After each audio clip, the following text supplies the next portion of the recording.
Hey, welcome, Clarion County Parenting Network friends. My name's Trent. I'm the pastor here at Zion Church. If we don't know each other, it's good to connect with you. I hope that you're finding that this Facebook group is encouraging to you, it's helpful to you as you continue the challenging and rewarding and wonderful and often hard task of raising your kiddos. And hope that this group again has added value to you over the past year. Today, we're really excited to have a new friend of mine, Cindy King, join us to talk about a little bit about her story, a little bit about her expertise when it comes to parenting. But also to talk about something that I'm really excited about that we're working on for the fall of this year. We're actually going to bring Cindy to Clarion, back to Zion. She was here with us this past year to teach on trauma-informed parenting, trauma-informed care, specifically for churches. But this time she's coming back to do a parenting seminar, and so we're really excited about that. So I want to welcome Cindy today. And so, Cindy, why don't you just tell us a little bit about yourself, a little bit about your journey, and who are you? Okay.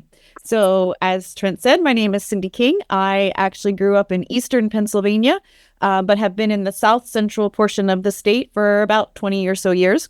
My background is teaching. From a very young age, that's what I said I wanted to do. I wanted to teach. And so I went to college, degrees in elementary and special education. I did that for several years, met my husband in college. And so when we started a family, we started out by fostering, actually. So we were foster parents for a couple of years before having biological children. And so we say we have fostered off and on for 30 plus years. And the off and on was for different reasons. But the first off was because we had biological children. And then it was in that period of time where we moved to this area where we are now. And we have 5 biological children, but then through foster care and adoption, a number of children have come in and out of our home, but 4 have stayed permanently. So we have 9 children, and we currently have another foster child living with us right now. The oldest 3 are married. The next 3 we call our triplets because for 6 months out of the year, they are the same age. And so they are in that period of time right now. They are 24, 24, and 24. We have 1 in college, 1 graduating from high school, 1 in middle school, and 1 in elementary school. We have 4 grandchildren and another one coming in September and 2 more weddings coming in August and December. So it's always growing. There's always a lot of noise, a lot of laughter. My favorite moments are when the whole family is together. But what brought me into talking about parenting, that's what brought me into talking about parenting. What brought me into talking about trauma parenting was when things got tough, when we brought children into our homes who had experienced things that children should not experience, adults should not have to experience, but we live in a broken world, and there are times that children need to be removed from their homes or when their parents cannot parent. But that affects a developing child. And so then they come into another home, and we realized very quickly that traditional parenting methods are not going to work. And so out of necessity, began to search for what does work and found what does work, and then realized, I kind of wish I could do a do-over with my biological children because this is definitely the way parenting should look for all children. Yeah, yeah, and so I think the one of the things that I think will come out as we continue to talk is that parenting kids from trauma definitely has carryover to parenting our own biological kids that we might perceive or think don't have any trauma. That it's not just for parenting kids from hard places, as we say.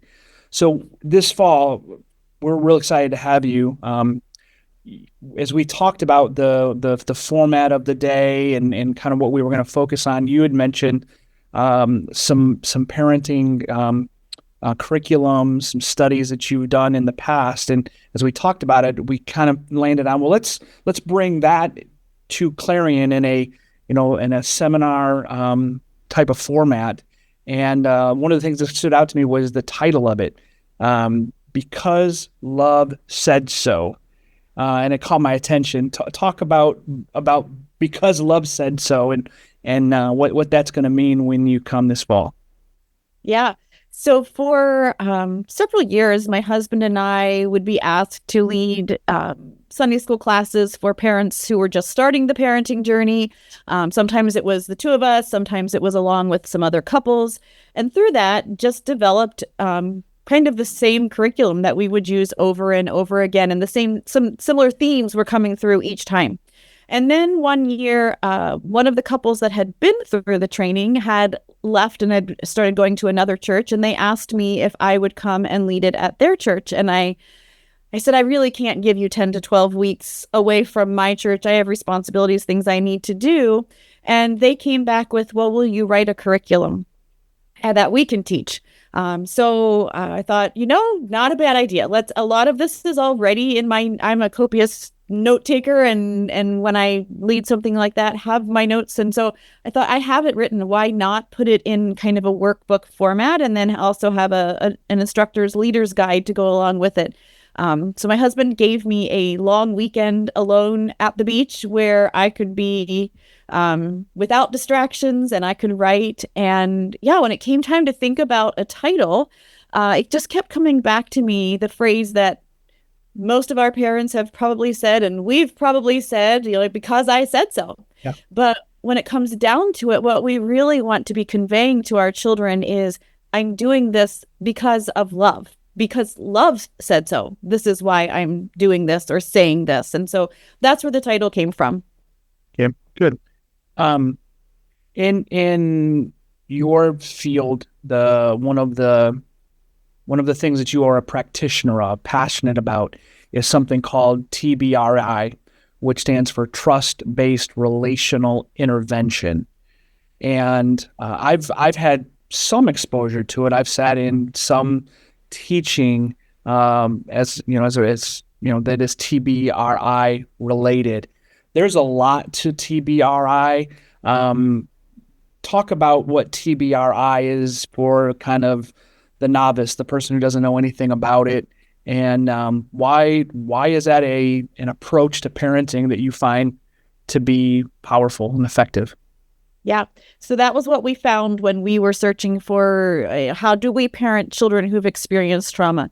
TBRI, Trust-Based Relational Intervention, is based in attachment theory, which says that there are certain things that are supposed to happen in infancy, that a caregiver is supposed to step in and meet their needs. They're supposed to do all the things to calm them. They rock, they sway, they do all of the patting and the talking back and forth and making eye contact. All of those things we now know are necessary for an infant's development. They have to happen, and if they don't happen, we're going to see the consequences of that as children grow and develop. And that's why we see things even in biological children who have parents who can attach to their children and who can connect with their children, but none of us is perfect. We're all humans. And so there are going to be areas that all children are going to struggle. We all will as adults in certain ways. And some of that's going to be connected to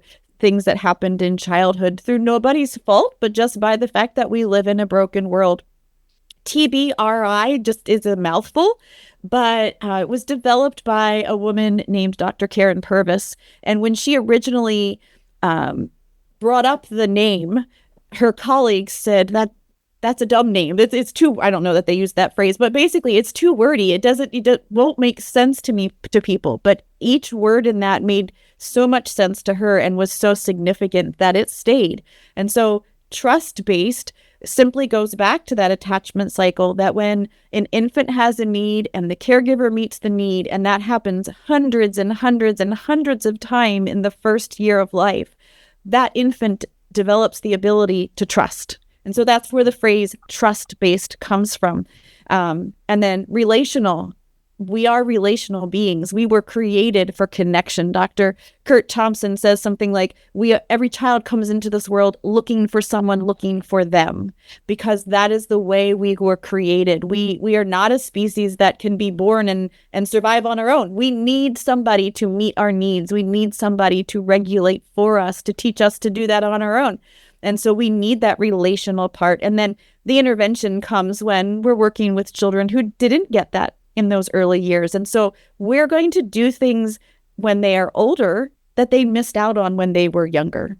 But again, when we parent from a trust-based relational way, that is key in parenting. And so that is why this works with all children. Yeah, for sure. And again, it was designed for kids who've experienced trauma, but clearly, as you explain it, if you're a parent who's in the middle of raising kids, you can see, the value that it would bring into any home as it relates to raising kids. TBRI has some pillars, some things, some words that they use and principles that they go back to time and time again. Empowering, connecting, and correcting, I think, are the three kind of anchors or pillars of TBRI. Talk about that and maybe give some examples of what that might look like in anybody's home.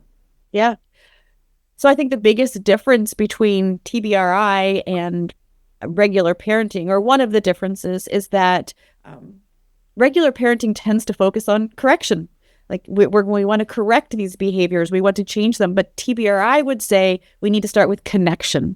And so connection is first, the pillar of connection. Connection means we're using healthy touch with kids. We're making eye contact. We're watching our voice quality.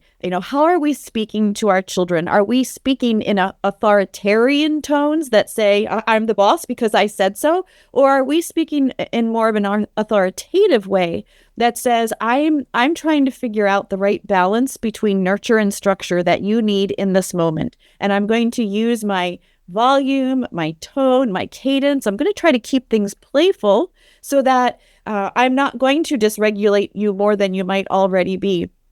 One way that this has come into our home is I have a child that has a very high vocabulary.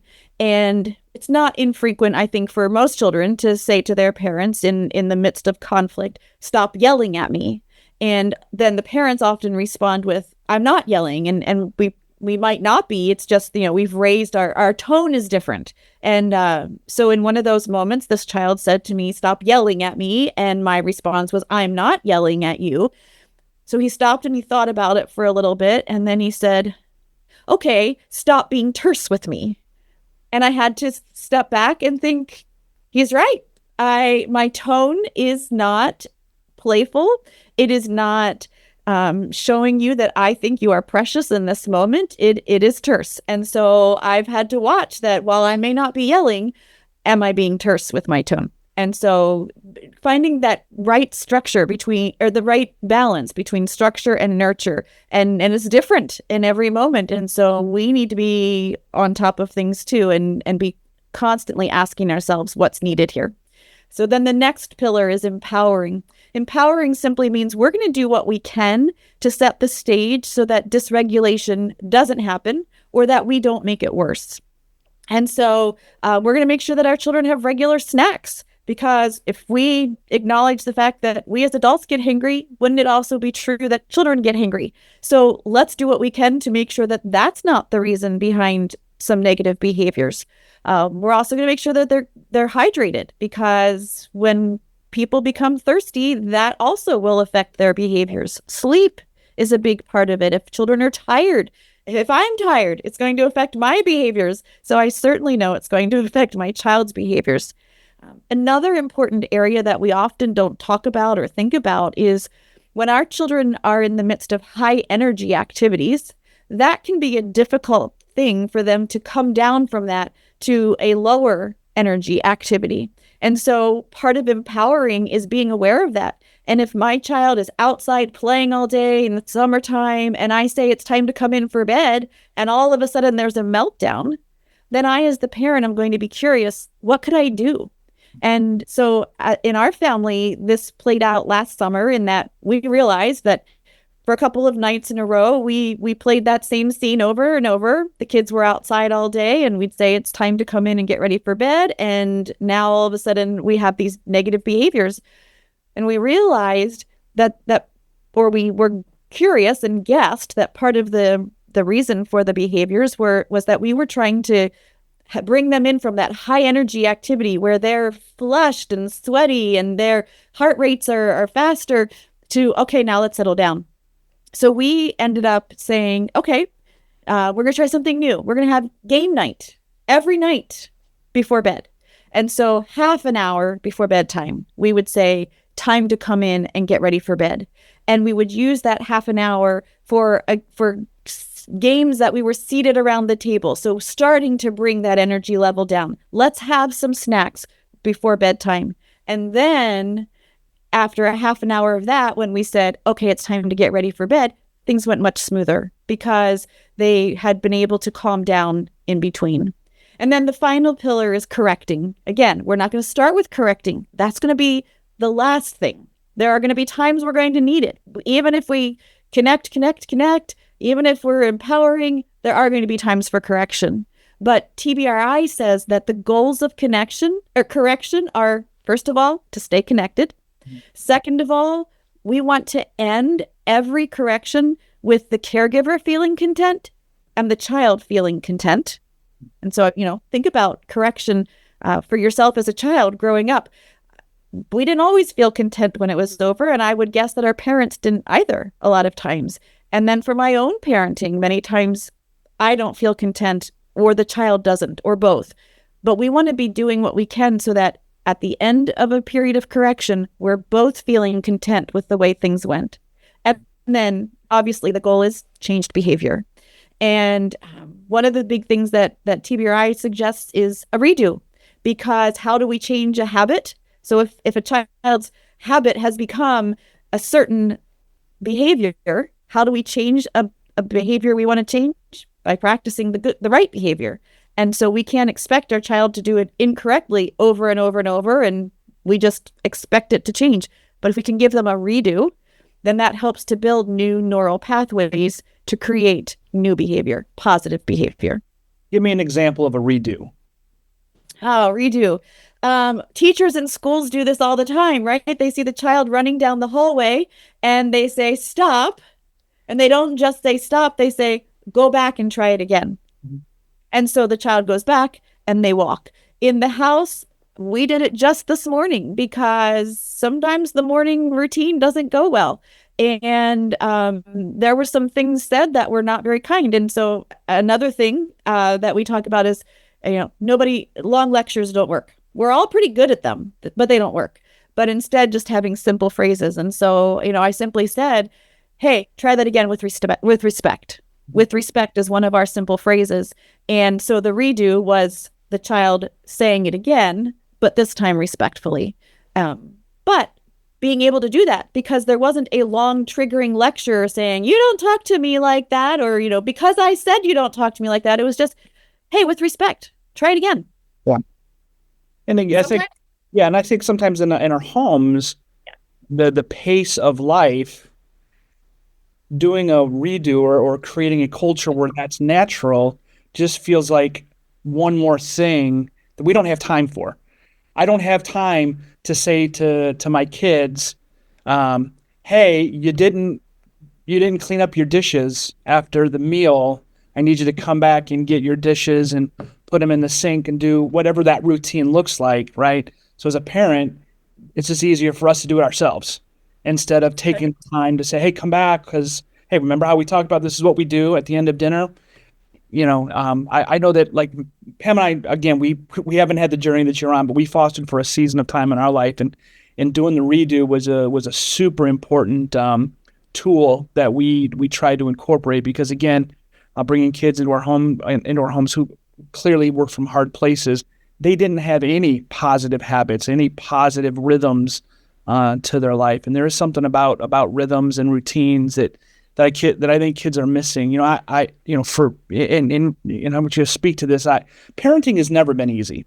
Right. Now, doesn't matter the generation, parenting is never easy. But I say this, I don't know that parenting has ever been harder than it is today for a lot of reasons, right? The social media and technology, youth sports, the pressure parents feel to, keep up with the Joneses, whoever they are. Speak to the parents who, are watching or, thinking about their journey, who just, they're struggling. They're trying everything. Nothing seems to be working. They just feel stuck. How would you, if you had a one shot at encouraging them and pointing them in a better trajectory, what would you offer? I try to encourage young parents whenever I can, because I look back on my first years of parenting, and if I had had to do that alongside of social media, I think I would have been a much more anxious parent than I even was, because I don't think I could have handled that comparison. And I see it when I talk with especially mothers, the comparisons that they feel to somebody's public display of what their family looks like. And so I think, those of us who are a little farther on the journey, we really do need to encourage younger parents. It is not an easy task to parent, ever. We are broken, sinful people parenting broken, sinful people. And so their children are going to test. And that is actually necessary. That when I come, I will talk about, the first year of life is all about meeting a child's needs and connection and attachment.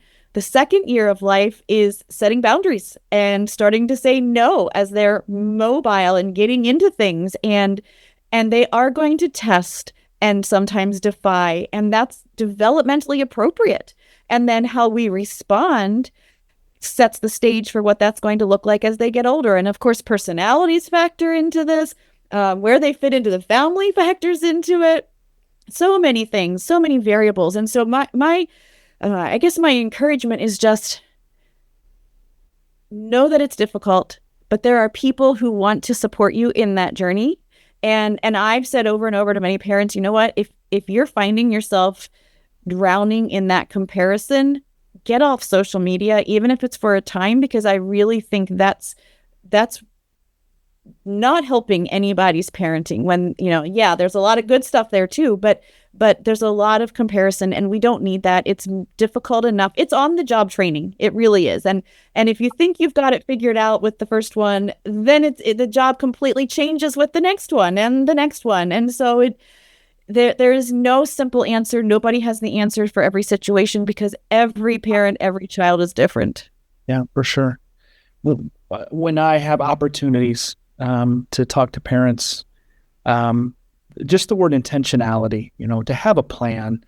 And I again, whether it's incorporating TBRI principles or other approaches that, are tested and proven strategies and things of that nature, but have a plan, have some kind of direction, because you're not gonna raise kids who are, again, from a Christian perspective, who love Jesus, who are godly. You're not going to do that on accident. Right. You're not going to just wake up one day and oops, my kids love God and they have strong character and they have all of the qualities that, that we ever had dreamt of, for them growing up. That doesn't happen on accident. So that intentionality piece. When people come this fall, November 8th, Saturday, some of the intentional things that you're going to try to build into parents, what's that day going to feel like for them? What can they expect? And can they anticipate leaving that day with some framework, some things that they can say, okay, we could use this moving forward as part of our intentional plan to raise our kids. What can they expect on that day? That is absolutely my hope, that that you will go home with conversations you can have with each other. Part of this is trying to figure out how to take a 10 to 12 week curriculum and boil it down to a day, part of the day. But even if we don't get to do it there that morning, I will certainly give the encouragement. I think it's really important for families, for couples, If you're parenting alone, find somebody else, another single parent that you can sit down with and talk this out. But I think it's important to talk through, what is our family's mission? Why do we think we're here? And why are our kids here? What are our goals for them for the future? And when I do this in the 10 to 12 week, we spend a whole session on it. And one time I saw one of the fathers who was in the group. I saw him later that week at the grocery store. And he said to me, that really hit me. He said, I work in the business world. Everything is based on what is the future goal? What are the goals? Yeah. What are the steps we're going to take to get there? And I think that's the intentional piece, that if we don't know where we want to go, just even down to, am I raising adults or am I raising children? And my answer is, we're raising adults. We're not going to treat little kids like adults. That's not the point. But the point is, if I want my children at age 18, 19 to be able to be independent, still call me when they need something or they have questions, but for the most part can be able to figure things out, know where to go to get their answers, then what do I want to see when they're 6? What do I want to see when they're 10? What do I want to see when they're 13? So that it isn't all of a sudden one day I'm thinking, oh, we didn't teach this or this or this or this or this. We don't have to play catch up, but we've thought it out along the way. And that's the intentional piece that I think is really important and that most of us miss because we are drowning in the day to day. But for my husband and myself, that meant when we realized that was something we needed to do, we made sure we had a date night and we went out, and over the dinner table in the restaurant, we mapped out what were our goals in certain areas. And then what did we want to see at different ages to get there? Well, listen, Cindy, it's been great to get to know you in a couple of different settings. And we loved when you were here talking about being a trauma-informed church. And I really am excited to have you come this fall. One of the things that we talked about, I think you've got so much wisdom, from just your experiences, but also from, I know, the hard work that you have put into yourselves to learn to be a practitioner of TBRI and other just good parenting, principles and skills. But one of the things that we have talked about is you doing some, short pieces of encouragement, challenge, devotional, coaching, teaching.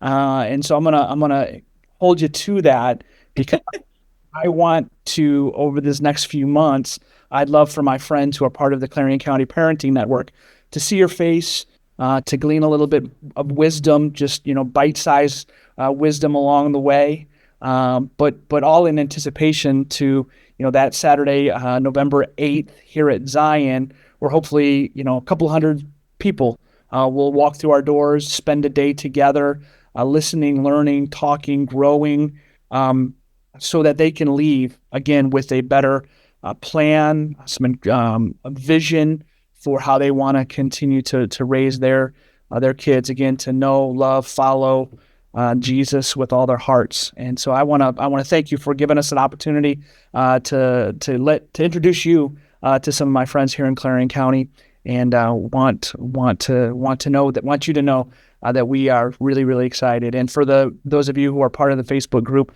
please, keep sharing it with others. Keep interacting with us here on this page, and circle November 8th, Saturday, November 8th on your calendar now, so that nothing will interfere. And as it gets closer, we'll start promoting it more and giving you ways to register, and all the details will be coming. But Cindy, it's great for us to have you today, and thank you again for taking time out of the day to give us just a little glimpse of what we've got going on this fall. Thank you. I'm looking forward to it. Yeah. God bless you. Have a great day. You too.